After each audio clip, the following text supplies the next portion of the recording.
ভোর থেকে দক্ষিণবঙ্গে হিমের পরশ আর মঙ্গলবার থেকে শুষ্ক আবহাওয়া। বাংলায় বর্ষা বিদায় সময়ের অপেক্ষা। বৃহস্পতিবারের মধ্যে দক্ষিণবঙ্গে বর্ষা বিদায় নেবে। কালী পুজোতে দক্ষিণবঙ্গে মেঘলা আকাশ, হাওয়া বদলের ইঙ্গিত আবহাওয়া দফতরের।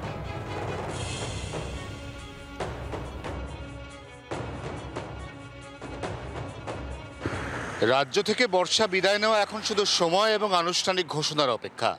কলকাতা সহ গোটা দক্ষিণবঙ্গের জেলায় জেলায় অত্যন্ত মনোরম পরিবেশ, কারণ ভোরের দিকে আপেক্ষিক আর্দ্রতা অনেকটাই কম। দিনের মূল সময় কিছুটা বাড়ছে তাপমাত্রা, সন্ধ্যের পর থেকে আবারও সেই মনোরম পরিবেশ ফিরছে, অর্থাৎ হেমন্তের পরশ লেগেছে গোটা দক্ষিণবঙ্গে। উত্তরবঙ্গের ক্ষেত্রেও মোটের ওপর একই রকম আবহাওয়া।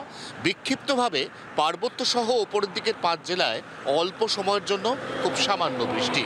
এই অবস্থায় আগামী শনিবার পর্যন্ত এরকম মনোরম আবহাওয়ার পর রবিবার থেকে একটু বাড়বে জলীয় বাষ্পের পরিমাণ।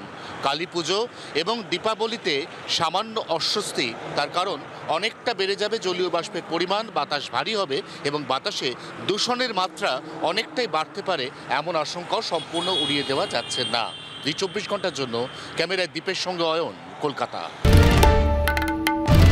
বাংলার আওয়াজ, বাঙালির আবেগ, জি 24 ঘন্টা।